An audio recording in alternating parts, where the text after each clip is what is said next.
إذن مشاهدي صوت بيروت انترناشونال وبيروت سيتي على فيسبوك، انتهى هذا اللقاء بين رئيس الجمهورية ميشيل عون والأمين العام للأمم المتحدة أنطونيو غوتيريش. ومن المفترض كما تلاحظون أن يلقي كل من رئيس الجمهورية وغوتيريش كلمة في هذا المؤتمر الصحفي، وسنستمع إلى هذه الكلمات. Bienvenue au Liban, Monsieur le Secrétaire général des Nations Unies. C'est votre première visite dans notre pays à la tête de cette organisation internationale, après avoir assumé la responsabilité d'agence des Nations Unies pour les réfugiés de 2005 à 2015. Depuis la création de cette organisation, des liens profonds unissent avec le Liban, qui fut l'un des États ayant participé à son institution par la ratification de la Charte des Nations en 1945 à San Francisco et qui a également contribué à la rédaction de la Charte des droits de l'homme en 1948. Lors de nombreuses crises subies par le Liban depuis 1948, à savoir l'arrivée massive des réfugiés palestiniens toujours présents sur notre terre, la guerre du Liban, les nombreuses guerres israéliennes, les répercussions de la guerre de Syrie et l'entrée des déplacés en grand nombre dans notre pays. Tout cela suivi de l'explosion du port de Beyrouth, des crises économiques et de leurs répercussions actuelles qui sont sans précédent, des drames consécutifs où l'ONU a joué un rôle de soutien et de stabilité, notamment à travers la présence des forces de la FINUL dans le sud du pays et une implication au développement à travers les différentes agences opérant au Liban.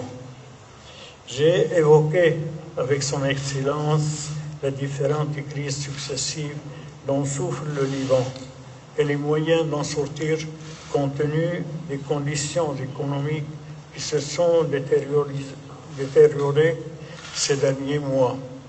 J'ai également assuré à son Excellence que nous nous efforçons de les surmonter progressivement en élaborant un plan de relance économique qui sera présenté et négocié avec le Fonds monétaire international.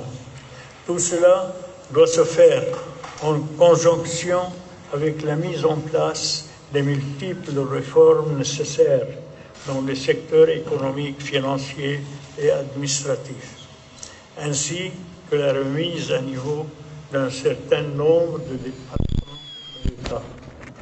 Le contrôle des dépenses, la lutte contre le gaspillage et la corruption, ainsi que la finalisation de l'audit judiciaire financier dans les comptes de la Banque du Liban, afin d'identifier les responsables des pertes financières subies par le pays au cours des années précédentes.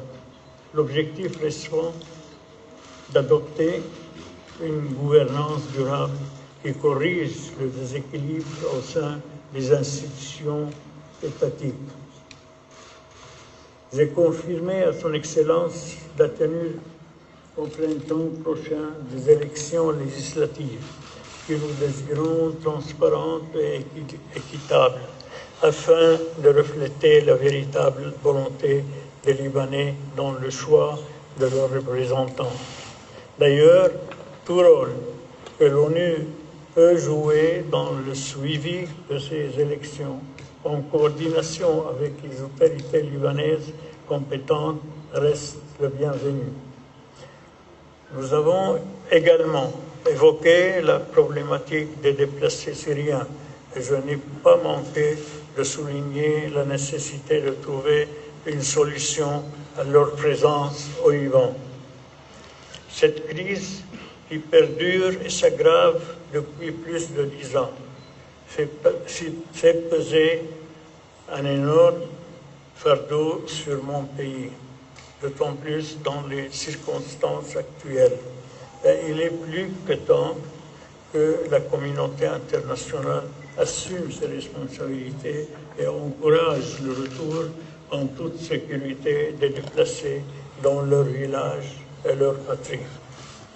En ce qui concerne la situation avec Israël, j'ai réitéré à son Excellence l'engagement du Liban à continuer à mettre en œuvre la résolution 1701 sous tous ses aspects, à maintenir la stabilité à la frontière sud et à veiller à la coopération permanente entre l'armée libanaise et les forces de la FNU.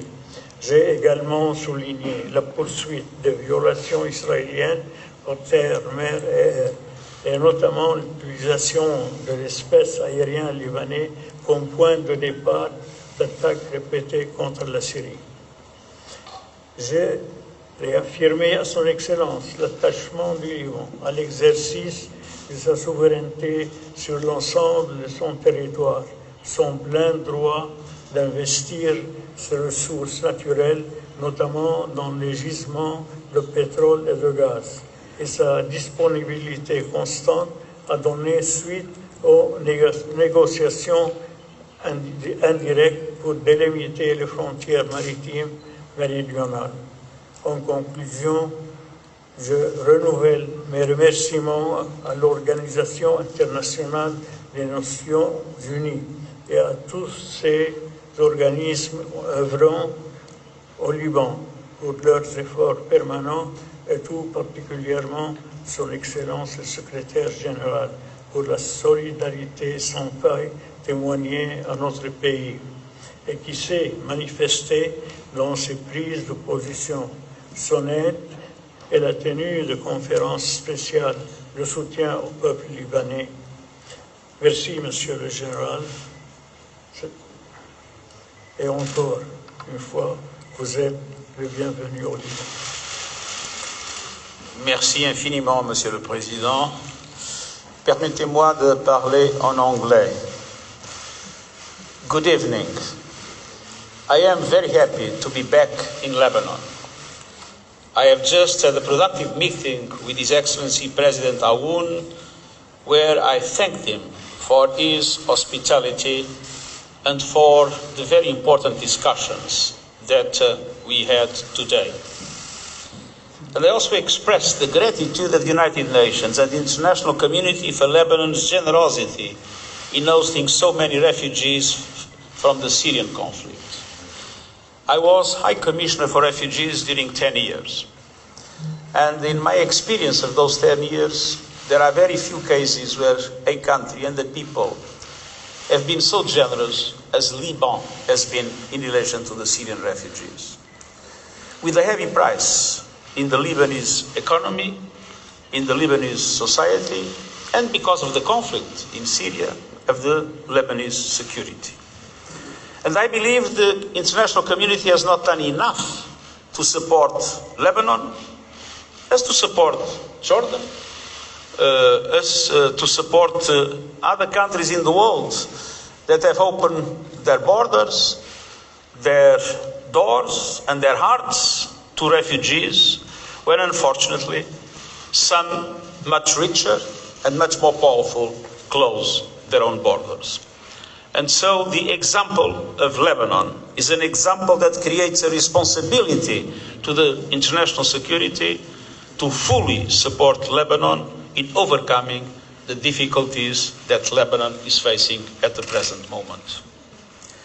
And so I told the President that I have come with one simple message. The United Nations stands in solidarity with the people of Lebanon. During my visit, I will meet a wide range of political, religious and civil society leaders, including women and youth. And my objective is to discuss how we can best support the Lebanese people to overcome the current economic and financial crisis and to promote peace, stability and sustainable development. I urge the country's politicians to work together to resolve this crisis. And I call on the international community to strengthen its support to Lebanon. Just an example, our humanitarian response plan is only 11% funded. We need stronger solidarity from the international community. But the Lebanese people also expect their political leaders to restore the economy, provide a functioning government and state institutions, end corruption, and safeguard human rights. And what was said here by His Excellency the President comes exactly in this direction. Seeing the suffering of the people of Lebanon, Lebanese political leaders do not have the right to be divided and paralyze the country. And I recognize the President of the Lebanese Republic as the symbol of that necessary unity. Next year's elections will be key, and Lebanon's people must be fully engaged in choosing how the country moves forward. Women and young people must have every opportunity to play their full part as Lebanon strives to overcome its many challenges and lays the foundation for a better future. And the United Nations will support Lebanon on every step of this journey. As part of our commitment to Lebanon's stability, I will visit UNIFIL in southern Lebanon. Commitment to the full implementation of Resolution 1701 and maintaining the cessation of hostilities across the Blue Line and decreasing tensions between the parties is crucial, and avoiding all violations is essential. I take this opportunity to salute the thousands of women and men peacekeepers who are far from their families and countries serving peace in Lebanon. And I'd also like to stress the continued international support to the Lebanese army that is more than necessary than ever, as well as to other state security institutions that are essential for the stability of Lebanon. I encourage all member states to increase their support and to fully assume their responsibilities. Lebanon is facing a very difficult moment, but this is a wonderful country with a wonderful people. I urge the Lebanese leaders to deserve their people, and I urge the international community to correspond to the generosity of the Lebanese people.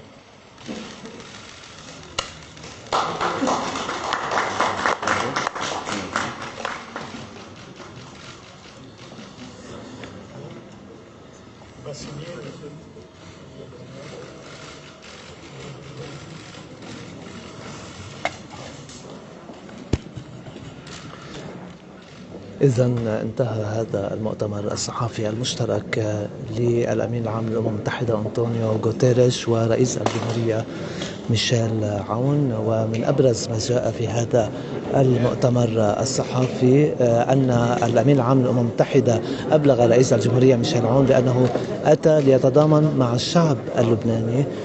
طبعا يعني هذا موقف مهم، وأيضا أشار إلى أن الأمم المتحدة تتطلع لإجراء الانتخابات النيابية في الربيع المقبل. وكان الرئيس عون بدوره أيضا قال للأمين العام للأمم المتحدة بأن الانتخابات سوف تجري بالربيع المقبل وسنعمل على أن تكون شفافة ونزيهة، وقال بأن بإمكان الأمم المتحدة أن تساهم في هذه الانتخابات من خلال يعني المراقبة. على كل سنكتفي بهذا القدر من النقل المباشر من القصر الجمهوري. كان معكم ربيع شنطة فرات بوكامل، إلى اللقاء.